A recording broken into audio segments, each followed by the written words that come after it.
போட்டியிடுகிறார்கள்.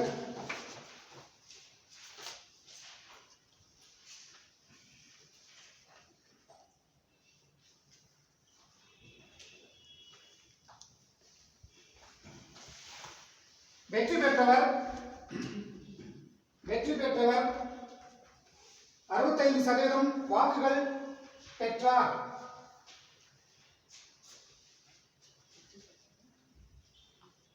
வெற்றி பெற்றவர் 65% வாக்குகள் பெற்றார். மேலும் 300 வாக்குகள் வித்தியாசத்தில் வெற்றி பெற்றார். மேலும் 300 வாக்குகள் வித்தியாசத்தில் வெற்றி பெற்றார். எனில் தேர்தலில் பதிவான மொத்த வாக்குகள் எவ்வளவு?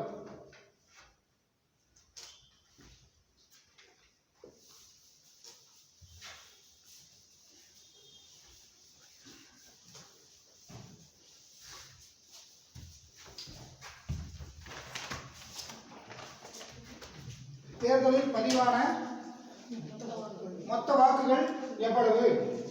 ஓகேங்களா? சரி, முதல்ல சம் வந்து தெளிவாக சொல்லிடலாம். கவனிங்க. ஒரு எலெக்ஷன்ல 2 பேர் தான் போட்டிட்டு இருக்காங்க. சரிங்களா? அதுல ஒருத்தர் ஜெயிக்கிறாரு. ஜெயிச்சவர் வந்து 65% வாக்கு பெறுறாரு. ஓகேங்களா? அதுக்கப்புறம் என்ன சொல்லியிருக்காங்கன்னா, தோத்தவரை விட அவர் வந்து 300 வாக்குகள் அதிகமா வாங்கியிருக்காருன்னு சொல்றாங்க. அப்போ அந்த எலெக்ஷன்ல மொத்தம் எத்தனை ஓட்டு போட்டிருக்காங்க, எத்தனை ஓட்டு பதிவாயிருக்கு, அதுதான் கொஸ்டின். ஓகேங்களா? சரி, கவனிங்க. இவர் வந்து 65% வாங்குறா. அப்ப அவர் எவ்வளவு வாங்கியிருப்பாரு? 35. சரிங்களா? இவர் எவ்வளவு வாங்கினாரு? இவர் வந்து 65% வாங்குறாரு. அவர் எவ்வளவு வாங்குறாரு? 35% வாங்குறாரு. வித்தியாசம் என்ன அர்த்தம்? மைனஸ் பண்ணணும். பெருசு வந்து சின்னதை கழிக்கணும்னு அர்த்தம். வித்தியாசம்னா ஓகேவா? அப்போ மைனஸ் எவ்வளவு வித்தியாசம்? 300. இந்த ஸ்டெப் புரியுதா? எல்லாருமே புரியுதா? ஜெயிச்சவருக்கு 65%, தோத்தவருக்கு மீதி 35%. ஓகேவா? அப்போ அதோட 2 பேரோட வித்தியாசம் எவ்வளவுனா 300. அதை நாம இப்படிதான் எழுதணும். 65 35 போனா எவ்வளவு? அப்போ 30% அப்படின்றது வந்து எவ்வளவு பாத்தீங்கன்னா 300. அப்போ மொத்த வாக்குகள் எத்தனை சதவீதம் இருக்கும்? 100%. ஓகேங்களா? அப்ப 100% எவ்வளவு?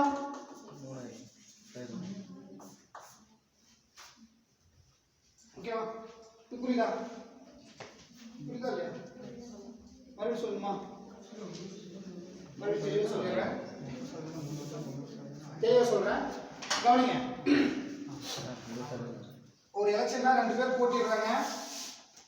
ஜெயிச்சவர் வந்து 65% வாக்குகள் வாங்குறாரு. தோத்தவரை விட 300 வாக்குகள் அதிகம் பெற்றிருக்காரு. ஓகேங்களா? இது மட்டும் தான் நம்ம சொல்லியிருக்காங்க. அப்ப மொத்தம் எத்தனை ஓட்டு அங்க பதிவாயிருக்குன்னு கேட்குறாங்க. பாருங்க, ஜெயிச்சவர் 65%. வேற யாருமே எலெக்ஷன்ல நிக்கல. புரியுதுங்களா? மொத்தம் எத்தனை பேர்? 2 பேர் தான் எலெக்ஷன் நின்றுருக்காங்க. ஜெயிச்சவர் ஒருத்தர், தோத்தவர் ஒருத்தர். வேற யாரும் இடையில நிக்கல. வேற யாரும் ஓட்டு வாங்கல. அதே மாதிரி அவங்க என்ன சொல்றாங்கன்னா 90% ஓட்டு வந்து போலா இருக்கு, 85 இருக்கு, அப்படி சொல்லல. புரியுதுங்களா இல்லையா? அவங்க சொல்ல வரது என்னன்னா 100% ஓட்டு போட்டாங்க. புரியுதுங்களா? ஓகே. அப்போ இவர் 65% வாங்கினா தோத்தவர் எவ்வளவு வாங்கியிருப்பாரு? மீதி இருக்கிற 35% அவர் வாங்கியிருப்பாரு. ஓகேங்களா? அவங்க என்ன சொல்றாங்க, அந்த வாக்கு வித்தியாசம் எவ்வளவுன்னா 300. அந்த வித்தியாசம் நம்ம எப்படி சொல்லுவோம்? வித்தியாசம்னா பெருசு வந்து சின்னதை கழிச்சு சொல்லுவோம். ஓகேங்களா? ஒருத்தருக்கு வந்து 40 வயசு ஆகுது. ஓகேங்களா? அவங்க தம்பிக்கு வந்து 36 வயசு ஆகுது. பெரியவர் வந்து சின்னவரை விட எத்தனை வருஷம் பெரியவர்? அதை எப்படி சொல்றீங்க? புரியுதுங்களா? புரியுதா? சொல்ல முடியாது. ஓகேவா? ஆமா, வித்தியாசம்னா கழித்தல் அர்த்தம். சரி, இப்போ 65ல 35 போயிடுச்சு. மீதி எவ்வளவு இருக்கு? 30. அந்த 30%ன்றது 300 ஓட்டுகள். சரிங்களா? அப்ப 30%னா 300. அப்போ மொத்த ஓட்டு எத்தனை? 100%. அது எவ்வளோ கிராஸ் மல்டிபிள் பண்ணிக்கோங்க. ஓகேவா? இது ஈஸியாக இருக்கிறதுனால நான் அப்படியே 100%னா 1000 நான் போட்டுட்டேன். உங்களுக்கு டவுட்னா கிராஸ் மல்டிபிள் பண்ணிக்கோங்க. எக்ஸ் கூட என்ன பெருகிட்டு இருக்கு? 30% பெருகிட்டு இருக்கா? மீதி இருக்கிறத மேலே வச்சுக்கோங்க. 300 இன்ட்டு 100% பர்சன்டேஜ் அடிச்சுங்க. 30ல் அடிச்சுங்க. ஓகேங்களா? இங்க ஒரு 10 இருக்கு, இங்க ஒரு 100 இருக்கு. 10 இன்ட்டு 100 1000 போட்டுங்க. ஓகேவா? இதான் எழுதிக்கணும்.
இங்க வச்சுங்களா?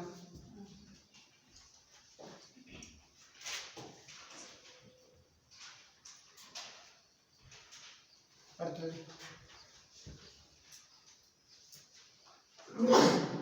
ஒரு தேர்தலில்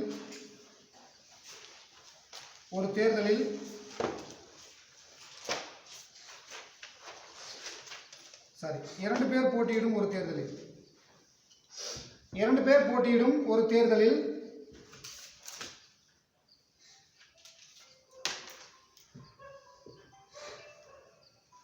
68 வாக்குகள் செல்லாதவை. 2 பேர் போட்டியிடும் தேர்தலில் 68 வாக்குகள் செல்லாதவை.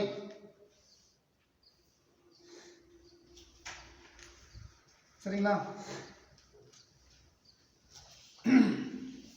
வெற்றி பெற்ற போட்டியாளர் 52%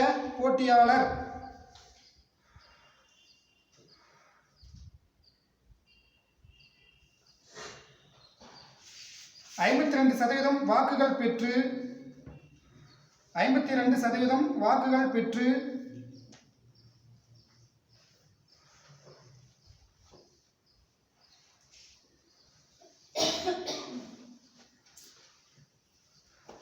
தோற்றவரை விட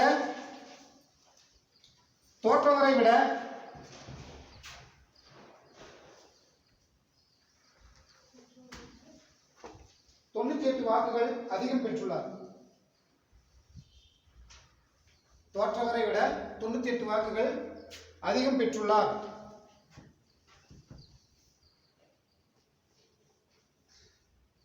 எனில் மொத்த வாக்குகள் எவ்வளவு?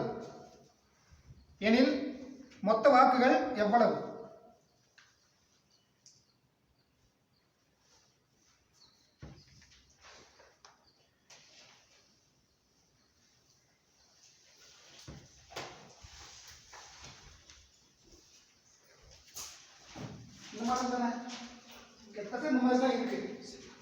ட்ரை பண்ணுங்க. அதுக்கப்புறம் நான் நடத்துறேன்.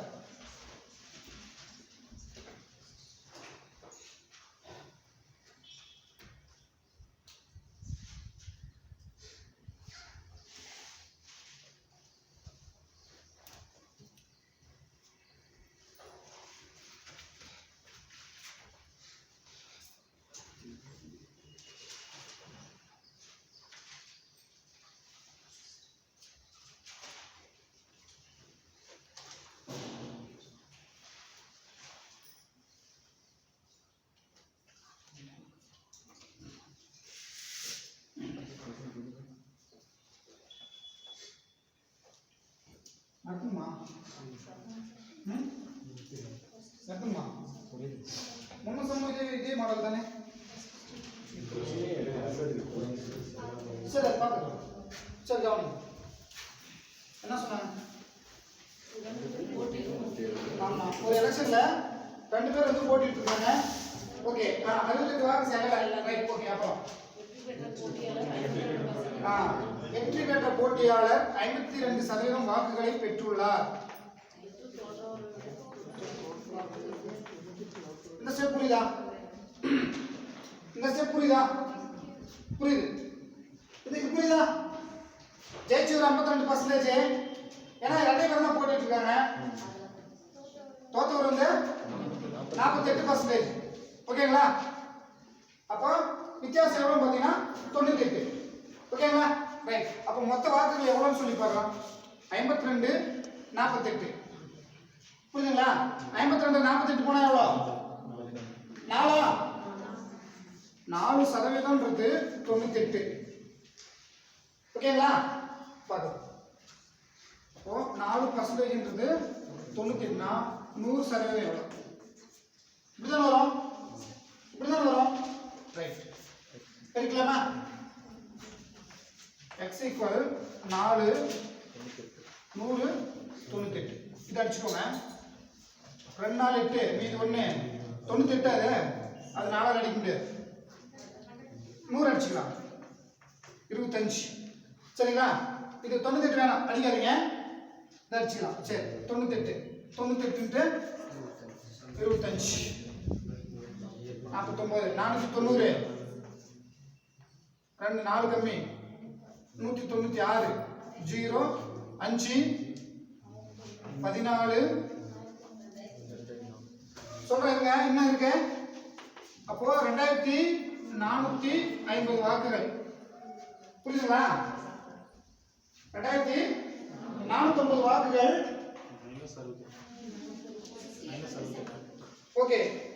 அந்த 68 சரிங்களா? 68 கவனிங்க. அது பிளஸ் ஆகுமா மைனஸ் ஆகுமா?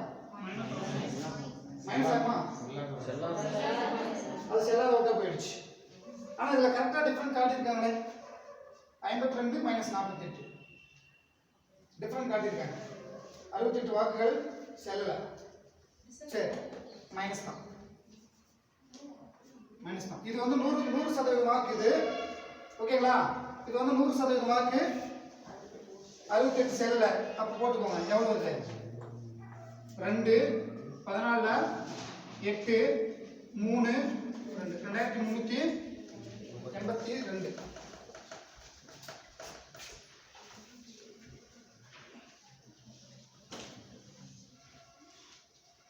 எழுதிக்கோங்க.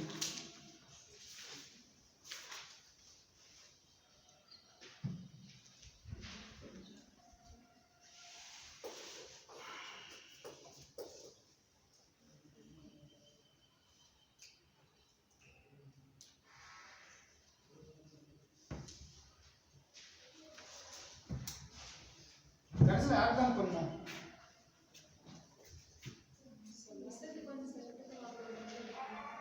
சென்ற வாக்கு ஆனால் பதிவான வாக்கு தான் அவங்க கேட்குறாங்க. மொத்தம் பதிவான வாக்கு தான் கேட்குறாங்க.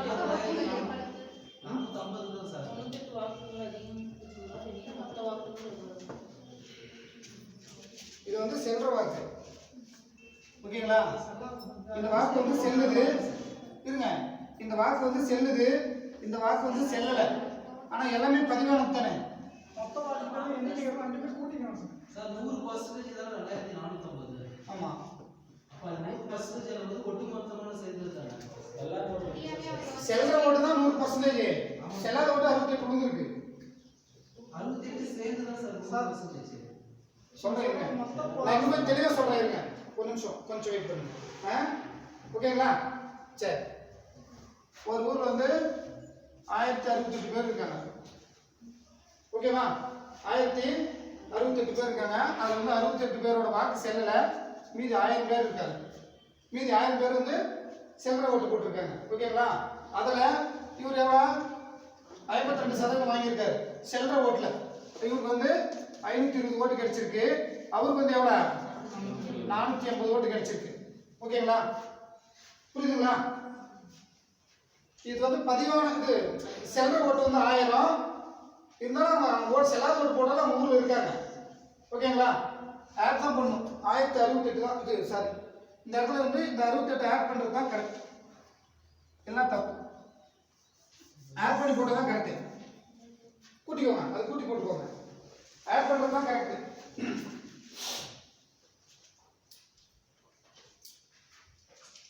ரெண்டாயிரத்தி 518 ஆட் பண்ணி தான் போகணும். 2518 ஓட்டு கொடுத்துருக்காங்க.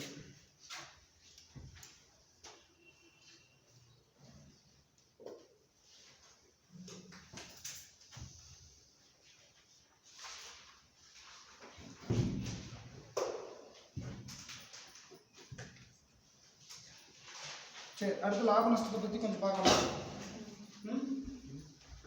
இப்போ பர்சன்டேஜ் பார்த்துருக்கோம். லாப நஷ்டமும் பர்சன்டேஜுக்குள்ளே தான் வரும். ஓகேங்களா? லாப நஷ்டம் இருக்கும், பர்சன்டேஜுக்குள்ளே தான் வரும். அது பார்க்கலாம்.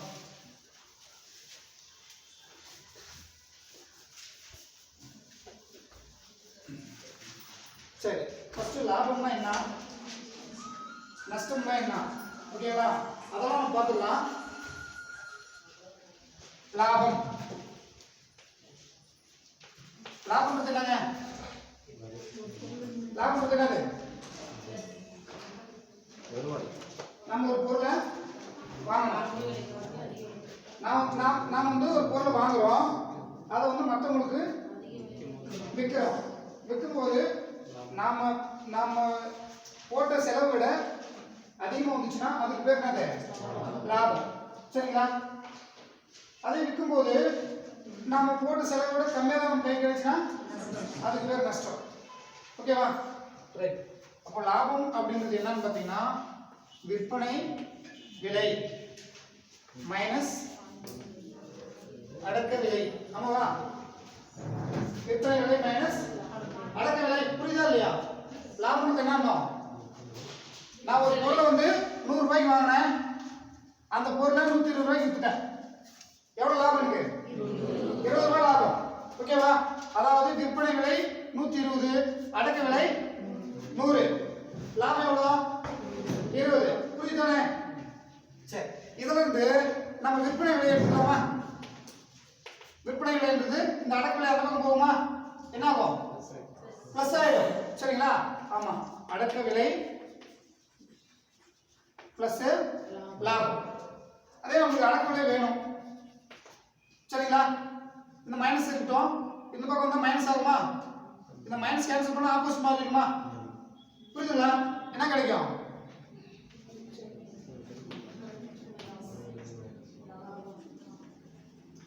இப்படி கிடைக்கும். ஓகேங்களா? அடுத்து நஷ்டமா இருந்துச்சுன்னா நம்மளுக்கு ஏற்பட்டது நஷ்டம் அப்படின்னா அது எப்படி இருக்கும்? இதுக்கு ஆப்போசிட்டா இருக்கும். ஓகேங்களா? நஷ்டம்னா அடக்க விலை மைனஸ் விற்பனை விலை. இது தெளிவாக சொல்ல தேவையில்லை. 100 ரூபாய்க்கு ஒரு பொருள் வாங்கினேன், 80 ரூபாய்க்கு தான் விற்றேன், 20 ரூபாய் நஷ்டம். ஓகேவா? ரைட். அப்போ அடக்க விலை வந்து எப்படி இருக்கலாம்? நஷ்டம் பிளஸ் விற்பனை விலை. ஓகேவா? விற்பனை விலை வந்து எப்படி இருக்கலாம்? அடக்க விலை இந்த மாதிரி வரும். சரிங்களா? இன்னும் கொஞ்சம் எழுத வேண்டியது, அதை எழுதி போட்டுக்கலாமா? சரிங்களா? இதுல சம் என்னன்னா லாப சதவீதம் காண்க அல்லது நஷ்ட சதவீதம் காண்க. சரிங்களா? அதுதான் நமக்கு வந்து கொஸ்டினா வரும். அப்போ லாப சதவீதம் கண்டுபிடிக்கணும். சரிங்களா? சரி, ஓகே, பார்க்கலாம். முதல்ல வந்து இது எப்படி கொடுப்போம்னு சொல்றேன். விற்பனை விலை நம்ம கண்டுபிடிக்க போறோம். எப்படி? பர்சன்டேஜ் போட்டு சொல்லுவாங்க. 10% லாபம். அப்போ இப்போ எவ்வளவு அந்த பொருள் விற்றுருப்பாங்க அப்படின்னு ஒரு சம் வரும். சரிங்களா? விற்பனை விலை, லாபத்தோட விற்பனை விலை கண்டுபிடிக்கணும்னா அடக்க விலை இன்ட்டு கீழே வந்து சதவீதம், மேலே வந்து எவ்வளோ லாபம். புரியுதுங்களா? 100 பிளஸ் லாப சதவீதம். ஓகேவா? அப்படி வந்துடும். அதே மாதிரி இதுல வந்து அடக்க விலை கேள்வியே வருது. அடக்க விலை கேள்வியே வரும்போது என்ன நிற்கும்? ஆப்போசிட்ல விற்பனை விலை இன்ட்டு 100 மேலே போயிடுமா? 100 மேலே போயிடும். கீழே வந்து 100 பிளஸ் லாபம். சரி, அதே மாதிரி நஷ்டத்துக்கு நீங்க எழுதிக்கிறீங்களா? நஷ்டத்துக்கு என்ன வரும்? மேல 100 மைனஸ் நஷ்டம் அப்படின்னு நீங்க எழுதிக்கணும். எழுதுனா சமம் போயிடும்.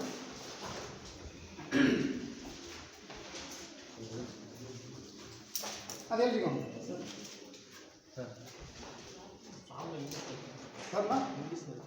இங்கிலீஷ்லையா? அதான் இது என்ன ப்ராஃபிட்? இது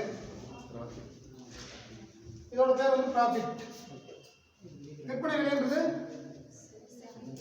செல்லிங் அமௌண்டா? Selling price. அடக்க விலைன்றது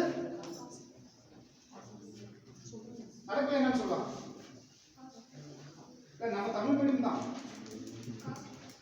என்ன பேர் காஸ்ட் வருமா? அது உங்களுக்கு புரியுற மாதிரி எழுதிக்கோங்க. காஸ்ட் பிரைஸா? Cost price. அவ்வளோதான். 3 தான் இருக்கு. மாற்றி மாற்றி பார்த்தீங்கன்னா 3 தான் இருக்கும். வேற எந்த பேருமே கிடையாது. ப்ராஃபிட்டு, விற்பனை விலை வந்து செல்லிங் ப்ரைஸு, அது வந்து காஸ்ட் ப்ரைஸு. அப்படி வச்சுக்கோங்க.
அப்படியே லாபத்தை ஃபஸ்ட்டு முடிச்சுட்டு அதுக்கப்புறம் நஷ்டத்தை கண்டினியூ பண்ணிக்கோங்க.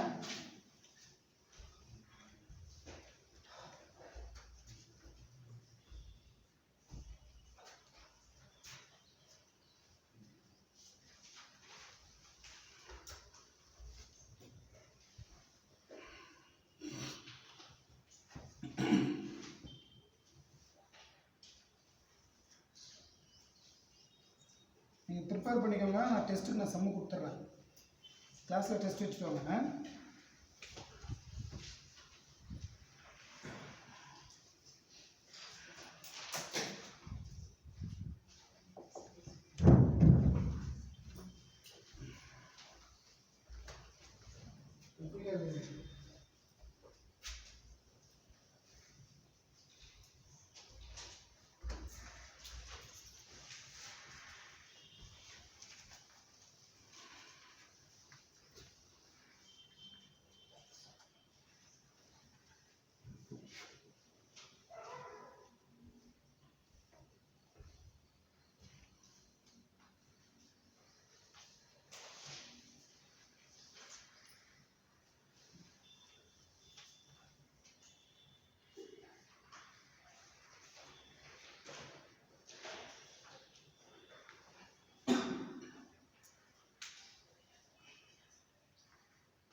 லாப சதவீதம் கேட்டாலும் சரி, நஷ்ட சதவீதம் கேட்டாலும் சரி, பகுதியில் அடக்க விலையை தான் எடுத்துக்கணும். சரிங்களா?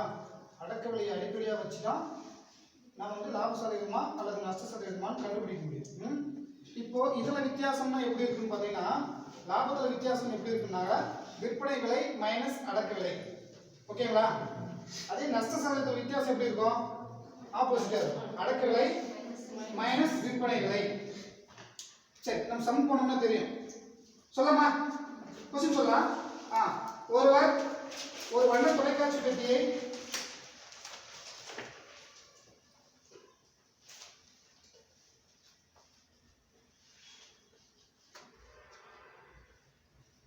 ஒருவர் ஒரு வண்ண தொலைக்காட்சி பெட்டியை ரூபாய் 15,200 ரூபாய் 15,200க்கு வாங்கி ரூபாய் 15,200க்கு வாங்கி அதை 20% நஷ்டத்தில் விற்றார். அதை 20% நஷ்டத்தில் விற்றார் எனில்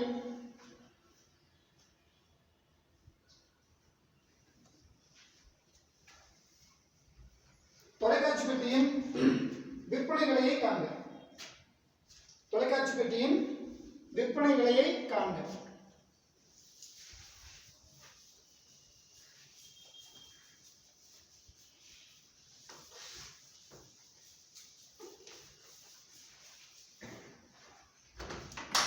சரி பார்க்கலாம்.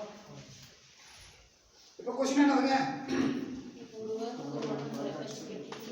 கொஸ்டின் வந்து விற்பனை விலை எவ்வளோ? ஓகேங்களா? கொஸ்டின் வந்து என்னங்க? விற்பனை விலை எவ்வளோ? அப்போ விற்பனை விலை கண்டுபிடிக்கணும்னா கவனிச்சுக்கோங்க. அடக்க விலை தெரியணும். விற்பனை விலை என்ன பண்ணணும்? அடக்க விலை தெரியணும். இன்ட்டு எத்தனை சதவீதம் நஷ்டம் ஆயிடுச்சு? 20% நஷ்டம். அப்ப மீதி எத்தனை சதவீதத்துக்கு வித்திருக்காரு? 80% ரேட்டு தான் வித்திருக்காரு. ஓகேங்களா? புரியுதா? இன்னும் தெளிவா சொல்லணுமா? அந்த பொருளோட விற்பனை விலை கேட்கிறாங்க. அடக்க விலை 15,200 ரூபாய். 20% நஷ்டம் ஆகி போச்சு. ஓகேங்களா? அப்போ 20% நஷ்டம்னா மீதி எத்தனை சதவீதத்தில் வித்திருப்பாரு? 80% ரேட்ல தான் அவர் வித்திருப்பாரு. இவ்வளவுதான். 1 2 2 ஜீரோக்கு 2 ஜீரோ போயிடுச்சு. மீதி எல்லாத்தையும் பெருக்கோங்க. 8 × 0 8 0 8 16. ஓகேங்களா? மீதி 1 8 40 41 மீதி 4 1 8. அப்போ அந்த தொலைக்காட்சி பெட்டியின் விற்பனை விலை வந்து 12,160 ரூபாய்.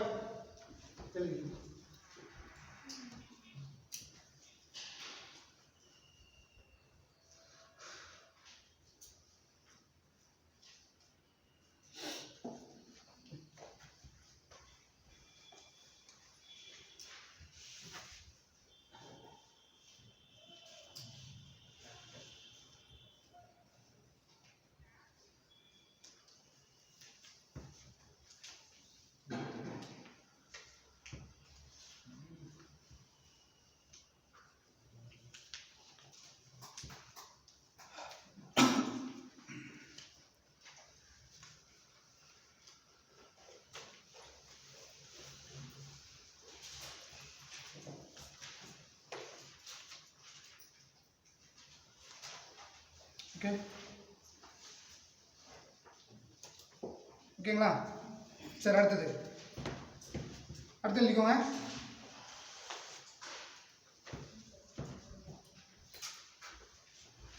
ஒரு ஸ்கூட்டியை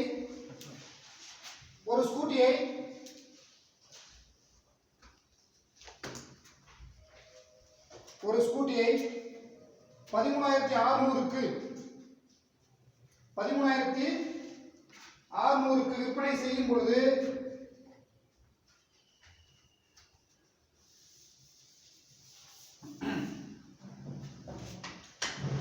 15% நஷ்டம் ஏற்படுகிறது. ஒரு ஸ்கூட்டியை ரூபாய் 13,600க்கு விற்பனை செய்யும் பொழுது 15% நஷ்டம் ஏற்படுகிறது. அதன் அடக்க விலையை காண்க. அதன் அடக்க விலையை காண்க.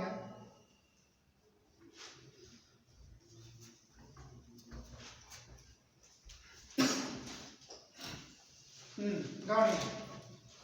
முன்ன சம்முக்கும் இந்த சம்முக்கு என்ன வித்தியாசம்? முன்ன சம்முல பெற்ற விலை கேள்வி, இந்த சம்முல அடக்க விலை கேள்வி. அப்போ எப்படி இருக்கணும்?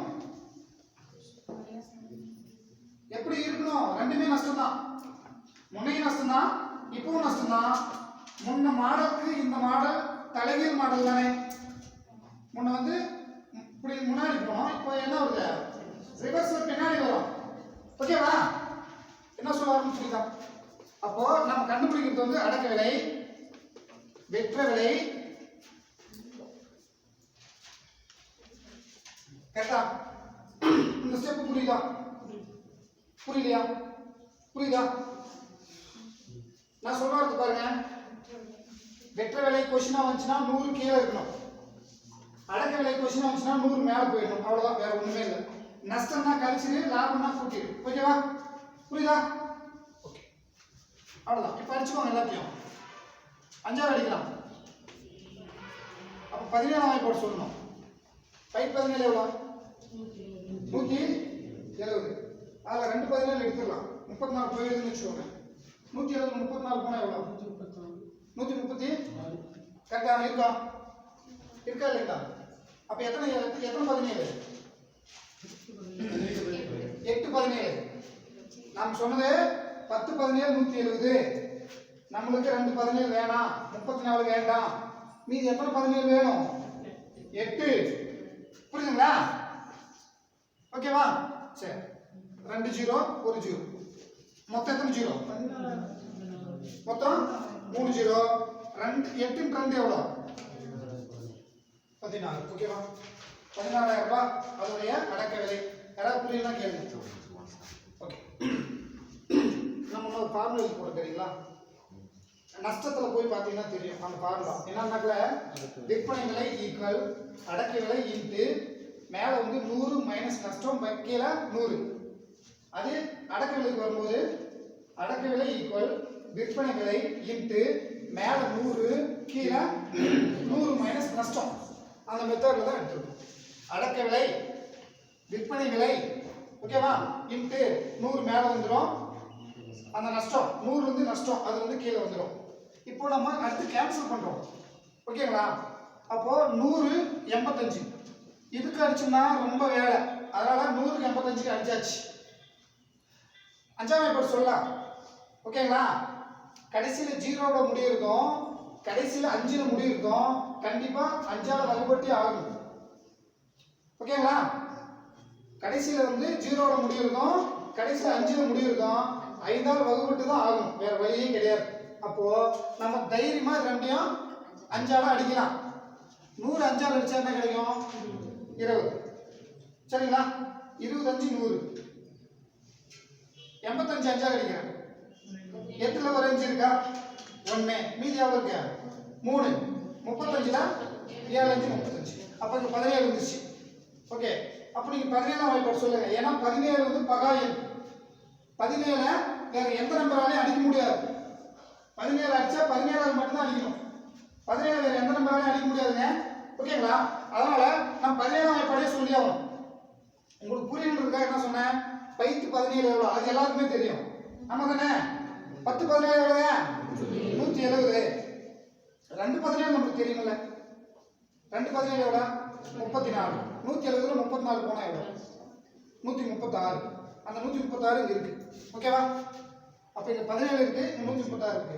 17 அடிச்சுட்டு ஒரு டைம், 136 அடிச்சுமா எத்தனை டைம்? 8 டைம். ஓகேவா? 8 பக்கத்துல 2 0, 2 பக்கத்துல ஒரு 0. ஆக மொத்தம் பெருக்கல்ல மொத்தம் எத்தனை 0 வந்துரும்?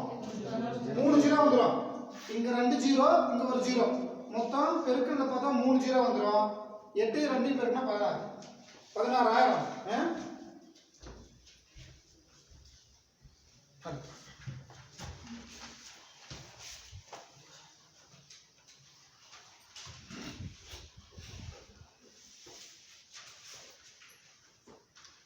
ஒரு நபர் எழுதிட்டீங்க தானே?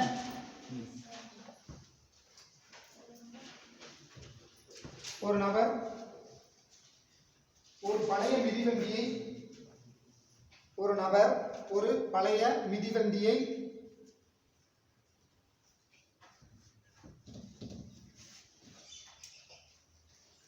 ரூபாய் 1250க்கு வாங்கினார். ரூபாய் 1250க்கு வாங்கினார்.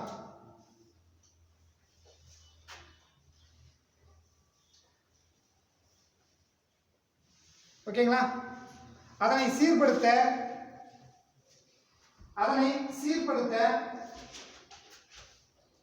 ஏன்னா பழைய மிதிவண்டி வாங்கினா கொஞ்சம் ஆல்ட்ரேஷன் பண்ற மாதிரி வரும். அதனை சீர்படுத்த ரூபாய் 250 செலவு செய்தார். அதனை சீர்படுத்த ரூபாய் 250 செலவு செய்தார்.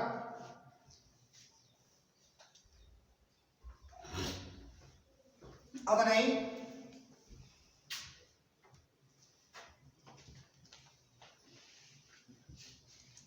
ரூபாய் 1400க்கு விற்றார். அதனை ரூபாய் 1400க்கு விற்றார். எனில்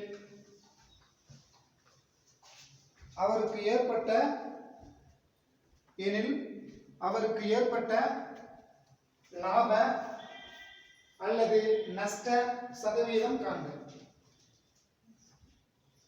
அவருக்கு ஏற்பட்ட லாப அல்லது நஷ்ட சதவீதம் காண்க.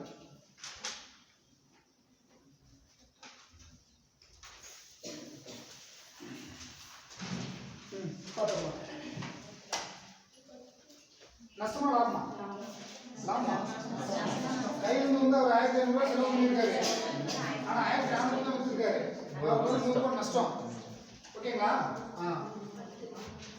ஒரு ஸ்டெப் எழுதிக்கலாமா? அடக்கவில்லை எவ்வளோன்ட்டு?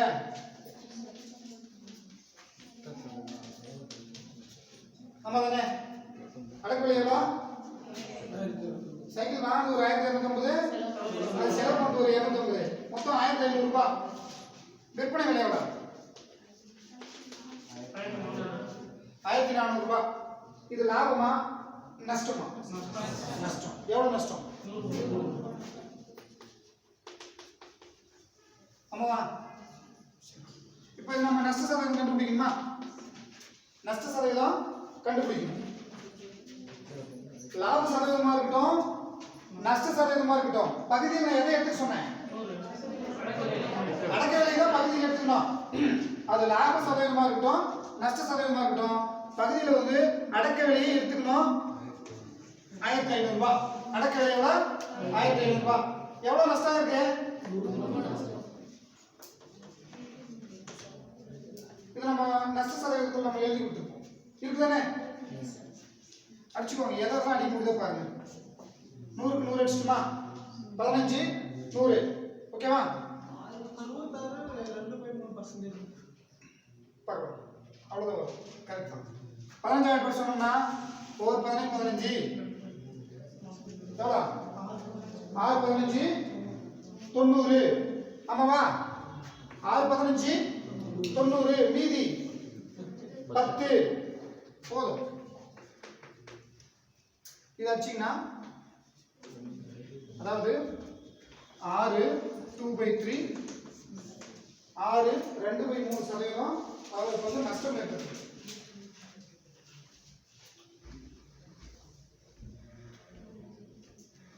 எழுதிக்கோங்க.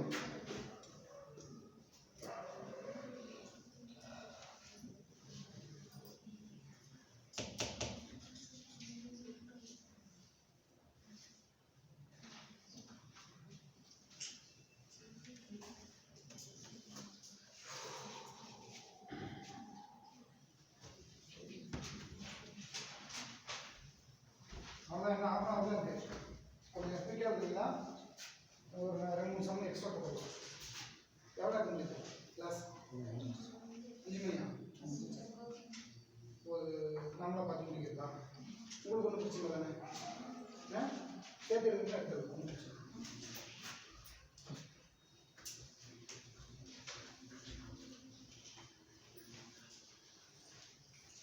அடுத்து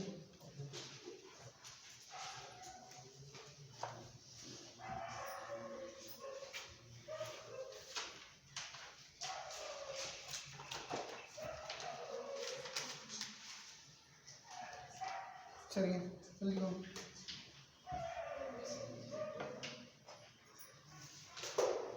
ஒரு வீட்டை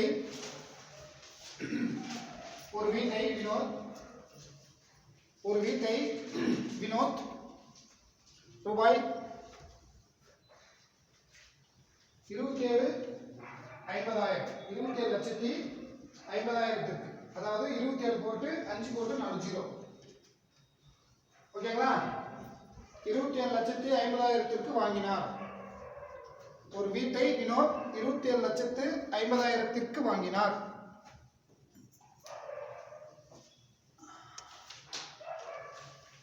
வீட்டை சீர் செய்வதற்காக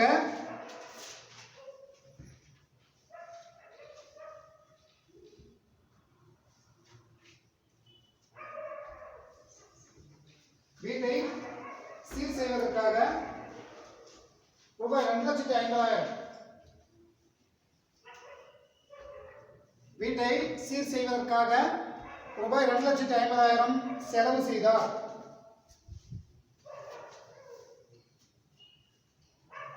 பிறகு வீட்டை 33 லட்சத்திற்கு விற்பனை செய்தார். பிறகு வீட்டை 33 லட்சத்திற்கு விற்பனை செய்தார் எனில் அவருக்கு ஏற்பட்ட லாப அல்லது நஷ்ட சதவீதம் காண்க. எனில் அவருக்கு ஏற்பட்ட லாப அல்லது நஷ்ட சதவீதம் காண்க.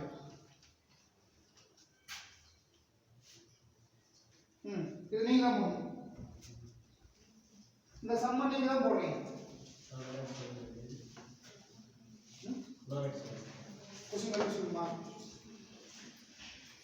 ஒரு வீட்டை வினோத் 27,50,000 வாங்கினார். இது எழுதிட்டீங்களா? ஒரு வீட்டை 27,50,000 வாங்குறார். அதை சீர் செய்ய ரூபாய் 2,50,000 செலவு செய்தார். அதை சீர் செய்ய ரூபாய் 2,50,000 செலவு செய்தார். அவ்வீட்டை ரூபாய் 33 லட்சத்திற்கு 33 போட்டு லட்சத்துல எத்தனை ஜீரோ வரும்? 5 ஜீரோ வருமா? 5 ஜீரோ போட்டுக்கோங்க. 33 லட்சத்திற்கு விற்பனை செய்தார். ஏனெனில் அவருக்கு ஏற்பட்ட லாப அல்லது நஷ்ட சதவீதம் காணும்.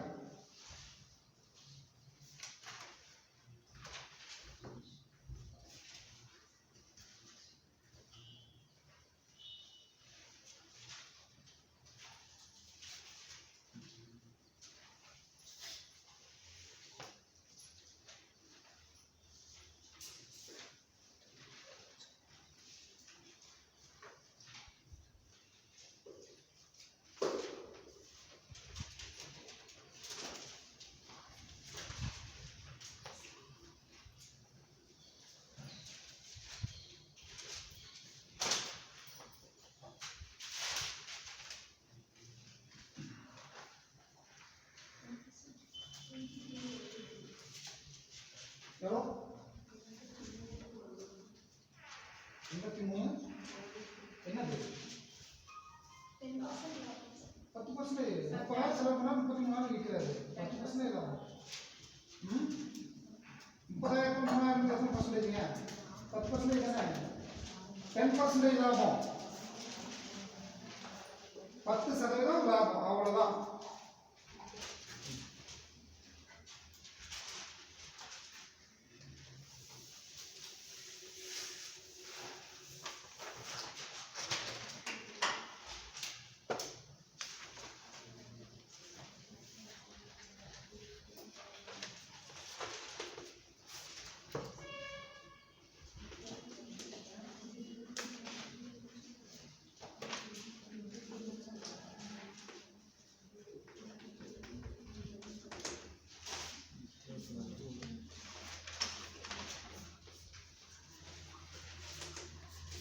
எவ்வளவுதான்?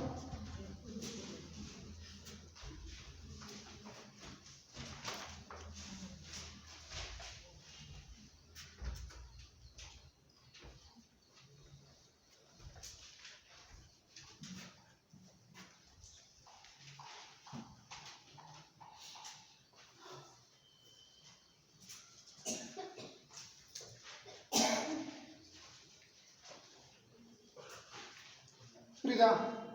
போர்டில் இருக்கிறது புரியுதா? போர்டில் இருக்கிறது புரியுதா? கீழே எதை எடுத்துக்கணும்? அடக்க விலை. அடக்க விலை அவர் வீடு வாங்கும் போது 27 லட்சம் செலவு பண்றாரு. அதை எடுத்துக்கோ. ஏதோ ஒரு ஆல்ட்ரேஷனுக்காக ஒரு 2 லட்சம் ரூபாய் செலவு பண்ணி மொத்தம் 30 லட்சம் ரூபாய். அவர் கையில் இருந்தான செலவு மொத்தம் 30 லட்சம். அவர் அந்த வீட்டை விற்றது 33 லட்சம். சரிங்களா? அந்த அடக்க விலை 30 லட்சம். அது வந்து பகுதியில் இருக்கணும். ஓகேவா? எவ்வளவு எக்ஸ்ட்ரா வித்துருக்காரு? 3 லட்சம். டிஃபரெண்ட் வந்து 3 லட்சம் வருது இல்லையா? அதை மேலே போட்டுக்கோ. இன்ட்டு 100% போட்டீங்கன்னா அவ்வளோ. இது புரியுதுதானே? இது நம்ம இத்தனை ஜீரோ எடுத்து தாண்டி நான் லட்சம்னு எழுதிட்டேன். லட்சத்துக்கு லட்சம் கேன்சல் ஆகிடும்.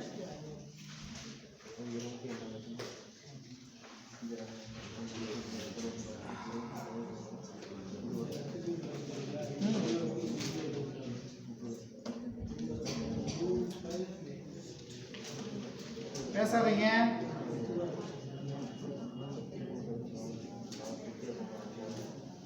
பேசாதீங்க. அடுத்து சொல்லமா?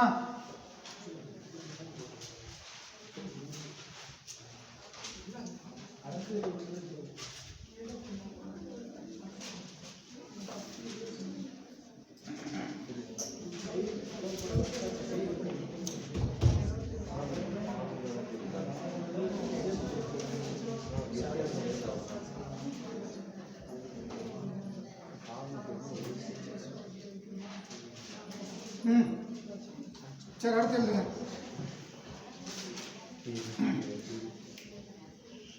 ஒரு நபர் ஒரு காரை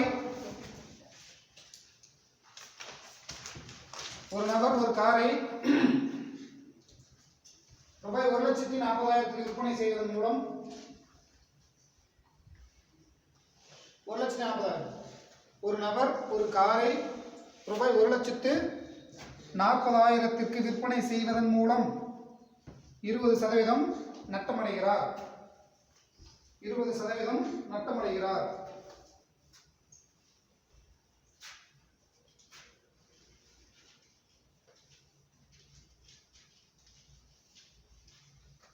எனில்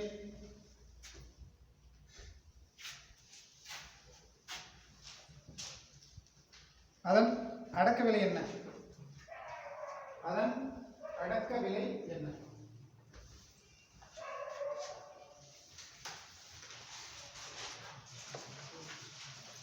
போடுங்க. இதெல்லாம் முன்னே பார்த்துட்டோம் இந்த மாடல்.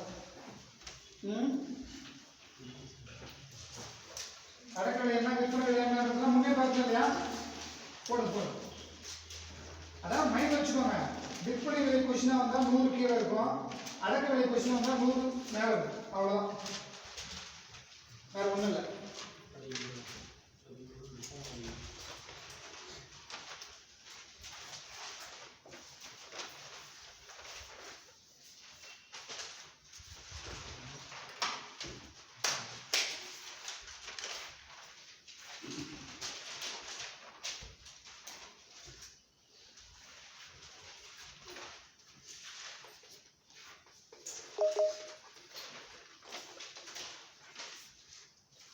எவ்வளோ? 20%.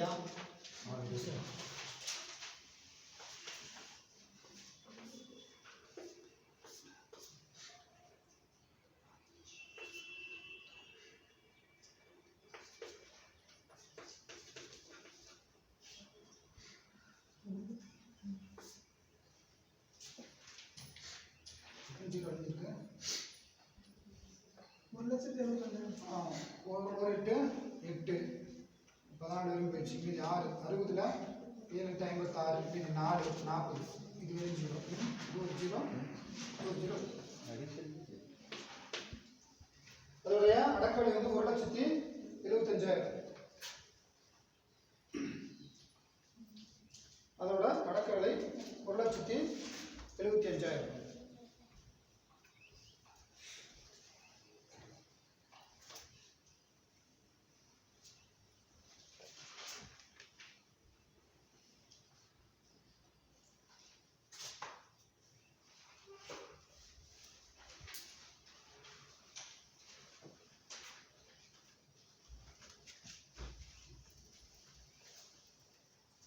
சொல்லுங்க.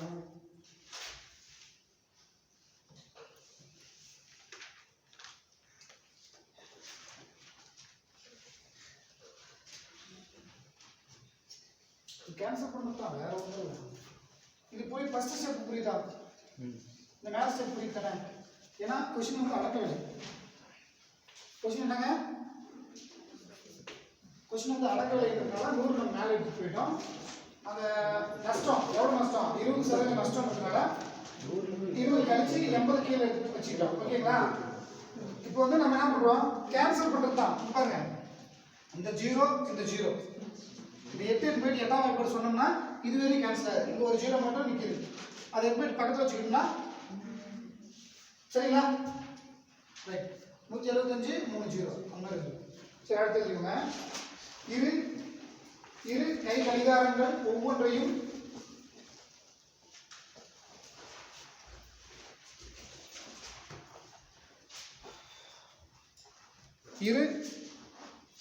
இரு கை கடிகாரங்கள் ஒவ்வொன்றையும்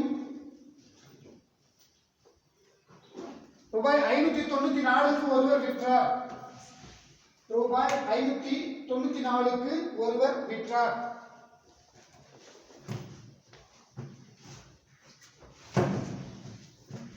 ஓகேங்களா?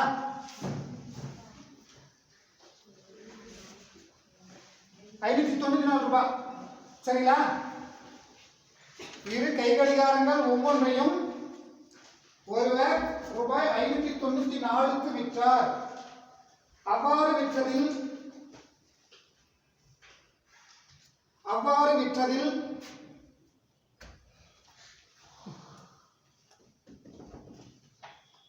ஒன்றில் 10% லாபமும்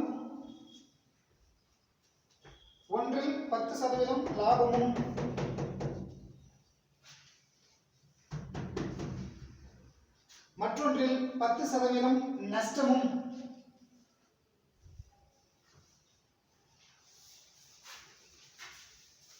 அவருக்கு ஏற்பட்டது. 10% லாபமும் 10% நஷ்டமும் அவருக்கு ஏற்பட்டது. மொத்தத்தில் அவருக்கு ஏற்பட்ட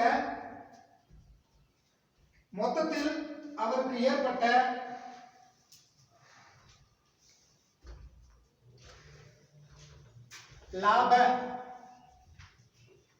அல்லது நஷ்ட சதவீதம் காண்க.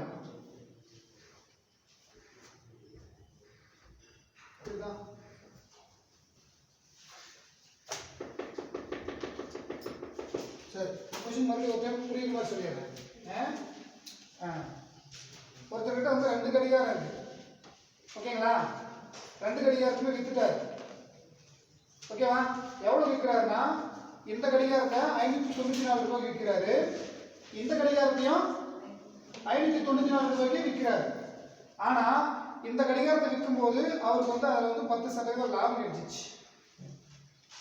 இந்த கடிகாரத்தை அவர் 594 ரூபாய்க்கு விற்றாரு பார்த்தீங்களா? அதில் அவருக்கு வந்து 10% நஷ்டமாகி போச்சு. அப்போ மொத்தத்தில் ரெண்டையும் கூட்டி அவருக்கு வந்து எவ்வளோ லாபம் கிடைச்சிருக்கோம் அல்லது எவ்வளோ நஷ்டம் கிடைச்சிருக்கோம், அதுதான் கொஸ்டின். புரியுதுங்களா? பார்த்துக்கலாமா? ஒரு விஷயம் தெரிஞ்சுக்கணும். ஓகேங்களா? ஒரு பொருள் மேல ஒரே அளவு லாபமும் அதே அளவு நஷ்டமும் ஏற்பட்டால் ஃபைனலா நஷ்டம் மட்டும்தான் ஏற்படும் இறுதியாக. ஓகேங்களா? ஒரு பொருள் மேல 10% லாபம் 10% நஷ்டம் அப்படின்னு வந்துச்சுன்னா ஃபைனலா என்னதான் நிற்கும்? நஷ்டம் தான் நிற்கும். சரிங்களா? அப்போ இதில் நம்மளுக்கு வந்து கன்ஃபார்மா தெரியுது வந்து நஷ்டங்கிறது தெரிஞ்சிச்சு. மைனஸ் 1%ங்களா? இல்லை, பார்த்தோம். கண்டிப்பா அதான் லாபமும் 10%, நஷ்டமும் 10% அப்படின்னா கண்டிப்பா அதில் வந்து நஷ்டம் மட்டும்தான் ஏற்படும். அப்படி வந்து ஒரே அளவு அதிகம் அதே அளவு கம்மி, அந்த மாதிரி ஒரு சம்மு எப்படி போடணுன்றதை நான் சொல்லி கொடுத்தேன். இது வந்து அதுக்கு வந்து காமன். அந்த மாடல் சம்முக்கு இது வந்து எப்படி இருக்குன்னா காமனா இருக்கும். காமன் என்னன்னா கீழே வந்து 10 மேலே வந்து ஸ்கொயர். ஓகேங்களா? அவங்க என்ன நம்பர் கொடுத்துருக்காங்க?